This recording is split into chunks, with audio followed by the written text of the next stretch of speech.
Hello, my name is Kevin Yevis and I am part of the USG team. For this video and this report, I based my report on Tick-Tock. It has to do more than Tick-Tock, but I feel like the situation going on with Tick-Tock right now quite literally encapsulates what I'm trying to tell in that the divide that is growing. Alright, I guess let's start with the obvious. What is Tick-Tock? I'm sure many of you here that are listening to the video right now have Tick-Tock on their phone, so there's not really much I need to explain there. But as a little recap, it's a major media platform with, as of late 2020, early 2023, it has nearly 150 million users, and its parent company is called ByteDance, which is Chinese based. That's quite important. And pretty much ever since it was made and introduced to America, it has pretty much been a major player for American culture, despite where it came from. Alright, so why did I mention that it was made in China? Well, the reason is because anything that is really made in China and it's also based in China has to obey the Chinese government and all of its requests. We sort of have that here, but it's way more legalized. But with the Chinese government, it is way less, I guess, as I said, legalized. And it's very much a you have to obey us. This fact not even kinda, it really scares the GOP. Especially how popular TikTok has gotten as of recently. They do not like the fact that the Chinese government can easily have that amount of data accessible. It's not even the fact that it's a probability. Simply, it's because it's a possibility instead of a probability. They do not like it, and they really are against TikTok. This hatred can really be seen in the current TikTok trial that is currently going on.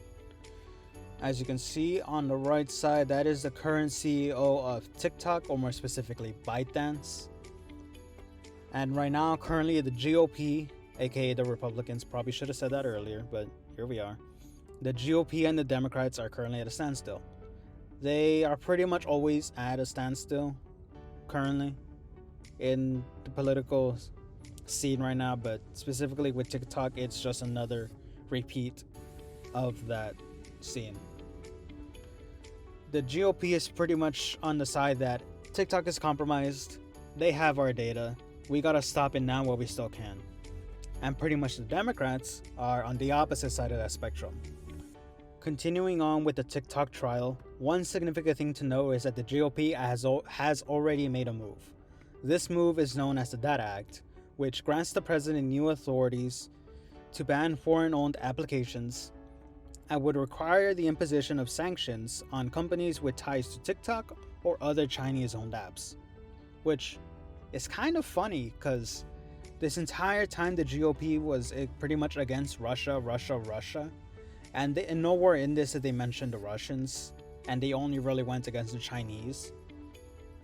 Which is, you have the chance and you didn't go for it. What? But yeah, this is pretty scary because the way that the GOP is handling this is making something bigger than it really is. Because yeah, China is scary, but the possibility of them actually doing something is slim, and they're overblowing it to a point where it's not ideal. Alright, so now that TikTok is out of the way, we can talk why TikTok. Why are we talking about TikTok? Why is the division so bad?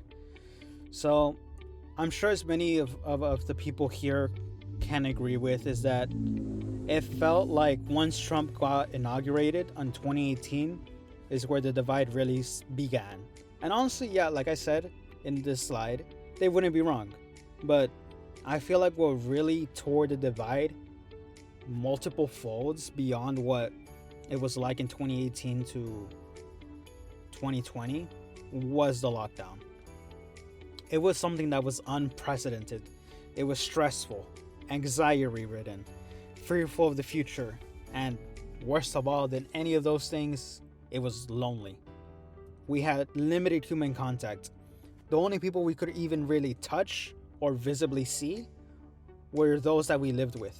Everybody else was behind a screen, which to us as humans who are social creatures was not the best. So let's continue on with that. The lockdown. The lockdown. Oh, those times were so uncertain. Nobody knew anything. And those of us that were supposed to know, like the scientists, kept on getting things wrong. They were just as confused as we were. They were in the dark. It was anxiety ridden, and the stress was just like no other.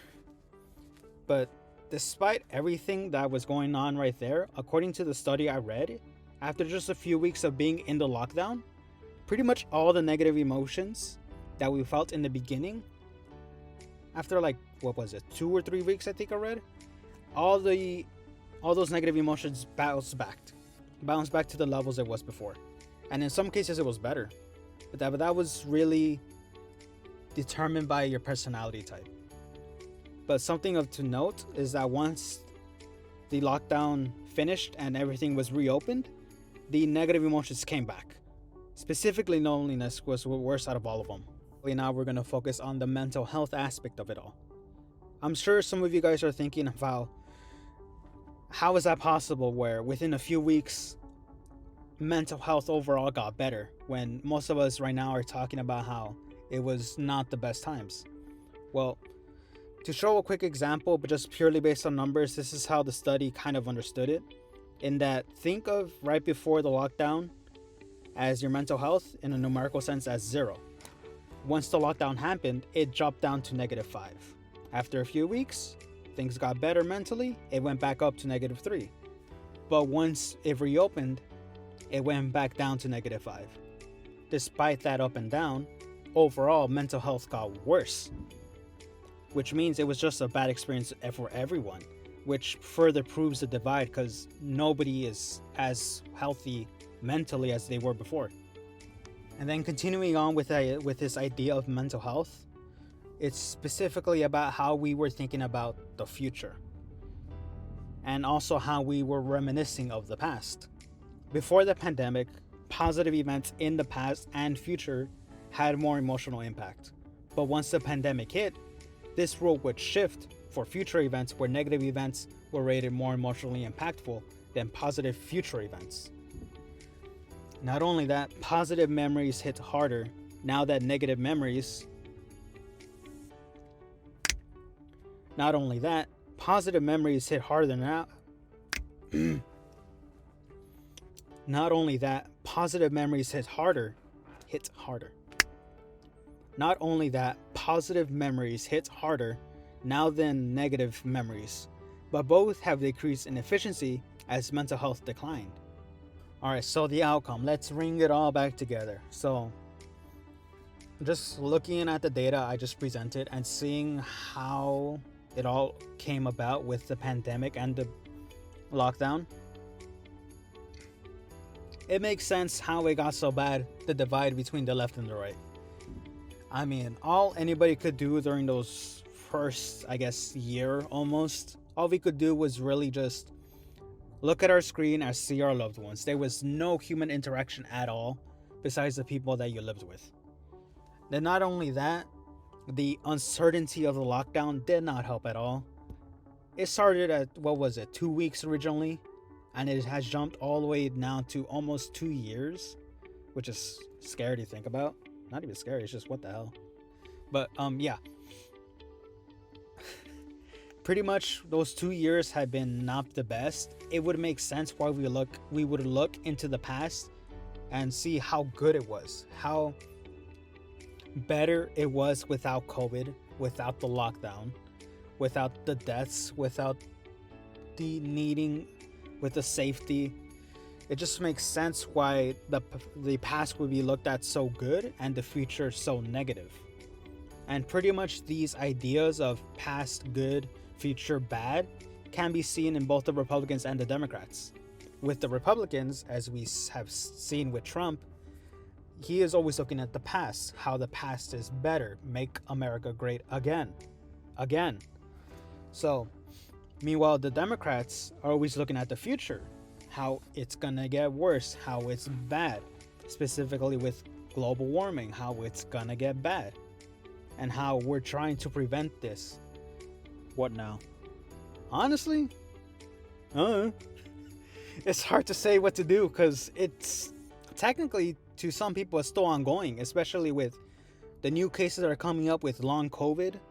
They're always going to face the consequences of COVID.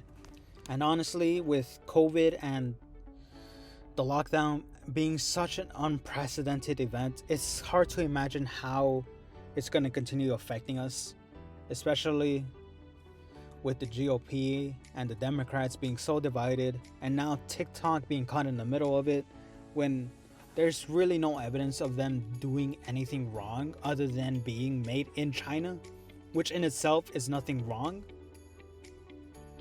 It's just scary to think of what's gonna happen next. And so yeah, that's my video. Thank you.